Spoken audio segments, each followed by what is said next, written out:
Hey everyone, Scott here to discuss Confessions of a Dangerous Mind, starring Sam Rockwell, Drew Barrymore, George Clooney, and Julia Roberts, directed by George Clooney. Now, why am I doing George Clooney's directorial debut work? Well, because he's got a movie coming out called The Boys in the Boat, which looks pretty interesting. So, and I, and he's got some goods and he's got some misses. So let's see how this goes. And I remember going to seeing this in theaters all those years ago, maybe like 18 years ago when it came out. And I remember not really following it well because I don't know. There was something about it that just couldn't get behind me on this. So let's see how I feel 18 years later. Let's get into the movie.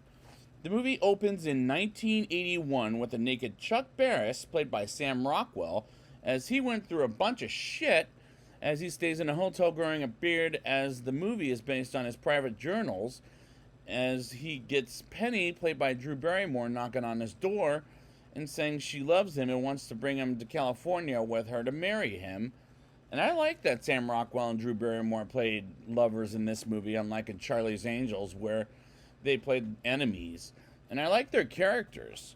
We move on. We move back to 1941 in Philadelphia as he was in one bad relationship after another with women who don't like him as much, and he moves on to New York City in 1955 to become a tour guide, and he gets a promotion to a manager position and fucks with a woman named Caroline whom he works with.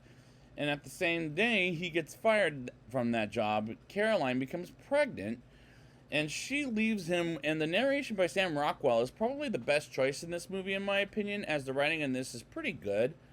He moves back to Philadelphia in 1961 to become a TV producer as he meets Debbie, played briefly by Maggie Gyllenhaal, and he fucks her as well as. And as the scene goes on, he meets Penny, he falls in love with right away. And I brought up Drew Barrymore not too long ago, after he fucked Debbie. And I do like these two as a couple better than enemies in Charlie's Angels, and their performances are terrific as they have great chemistry, and the are good as well. Penny talks with Chuck about a dream she had and comes up with a game show called The Dating Game, but later in the movie, they call it, let me see if I'm saying this right, Hootenanny? And ABC Studios buys it, and after they film it, the studio executives say that it's not airable because of the cussing in the pilot episode. And I have the feeling, if you've ever heard the George Carlin comedy skit about the 7 dirty words you can't say on TV, which in my opinion is hilarious, but it makes sense. Chuck gets recruited as a CIA assassin by Jim Bird, played by the movie's director George Clooney, as he always turns in some good performances, and in my opinion, he turns in some good work here as well from this movie. Chuck trains to be in the CIA, and after he graduates, he starts a job in Mexico City in 1964 as a CIA assassin. And I really like the way the dialogue is written, and these actors say the lines that make it work so well. Chuck gets home from Mexico City with a gun, and Penny is now a hippie. And Chuck gets a call from Larry Goldberg about his game show, The Dating Game, and they film, and like I brought up earlier, they won't air the episode because of the dirty language, they say. And the studio executives say to change the way they talk, as they have a meeting in the studio about changing the way it looks versus the way they talk. And that was television back then before MTV and Comedy Central, for example. In Los Angeles in 1967, he talks with his assistant while he's slapping her ass, which is sexual harassment in today's world, while Jim visits Chuck to ask of him to go to Helsinki. I don't know if I said that name right. Please forgive me. And while they film an episode being filmed with cameos of Brad Pitt and Matt Damon. And I do get why, and that's because they're good friends, since I believe the remake of Ocean's 11, which were fun cameos in this movie. Chuck gets to Helsinki and meets with Patricia Watson, played by another friend of George Clooney from the previous movies, Julia Roberts. And after their meeting, he assassinates one guy and doesn't kill the other, And for one, and the other one, for what reason? I honestly don't think he wanted to kill him, but he should have, because it's his job, as he puts something like a tape recorder up his ass, and he meets with Patricia again, and they fuck each other as well. And I like that it's somewhat an Ocean's 11 reunion with Clooney as well as Julia Roberts, Brad Pitt, and Matt Damon, as it was a couple of fun moments of the film. The dating game is a hit as the TV crew celebrate, and Chuck buys a house for Penny and himself, and they play word Scrabble, and she asks to get married to him, and he flips out, which is kind of normal if someone's not ready yet. Chuck meets with Jim in the bathroom stall and gets a thing for his headache as he goes to West Berlin in the year 1970 to do another assassination of some kind, as Chuck takes a picture of his death in West Berlin. Looks pretty in the background in the movie. Chuck gets captured by some people, and they train him for the person of that city and might be in danger after Jim gets him out of the foreign city, and they have a private conversation because someone might be listening to them. And I like how they speak quieter than the music, and they put subtitles on the screen in order to understand what they're saying. Chuck and a couple of producers auditioned for a show called The Gong Show, where people get humiliated by using their talent, make fun of them, which is disrespectful, and that may be a problematic scene whether I give the movie a good rating or not.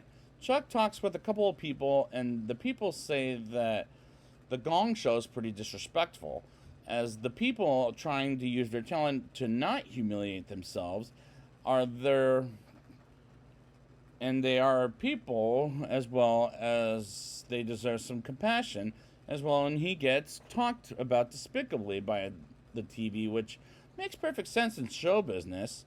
We move on to Los Angeles in the year 1979, as Chuck meets with Penny as he falls down while Patricia is at the restaurant, and Penny goes up to them, and she overhears Patricia saying her job is to find him, and she gets the impression he was cheating, on him, or her, excuse me, as it is what it looks like, while we get an Elvis Presley impersonator singing an Elvis song, and Jim tells Chuck to watch his back as his friend was murdered, while a TV executive messenger talks with Chuck about the network canceling The Gong Show, and he is pissed to the point he cheats on Penny with another woman once again, as she's sold the painting, as he has no more chances with her, and he says it's his house, while being an asshole about it. And if it were me, I wouldn't take him back, as she leaves the house and comes to her as he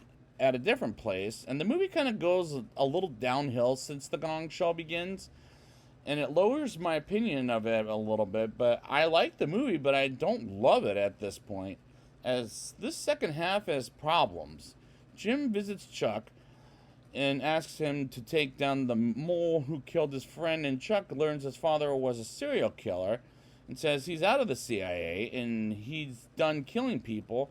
And suddenly Jim dies out of the fucking blue, as Chuck is pissed off, and that he goes to the into a hospital. And this is going downhill from a rating, as I was going to give it by 10 notches.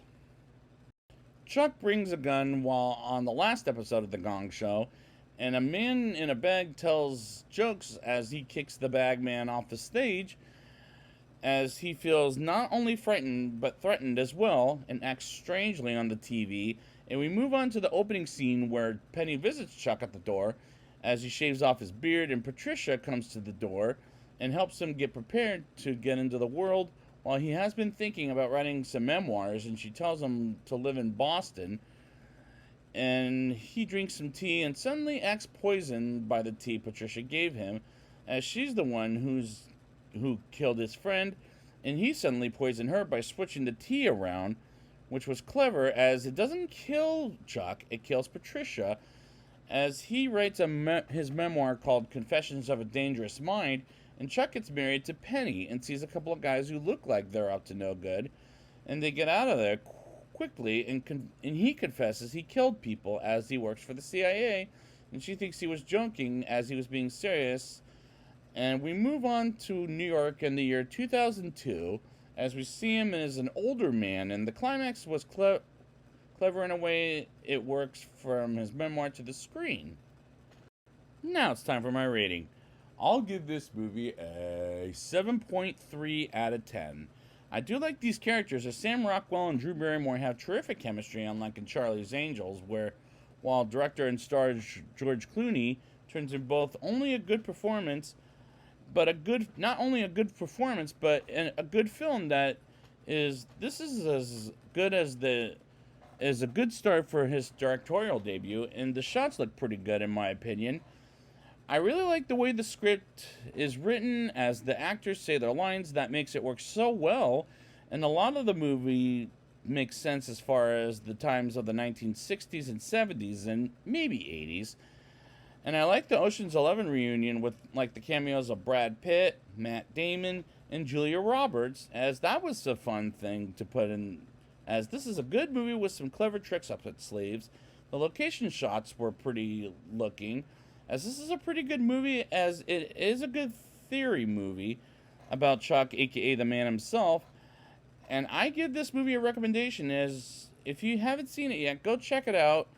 It is a good movie at the end of the day, and George Clooney does a good job making a good directorial debut a success by making this first movie this pretty good, despite the second half made the movie kind of fall apart after the gong show scenes. So I'd like to thank you guys for joining me, and I will be back next time with good night and good luck. And until then, good night.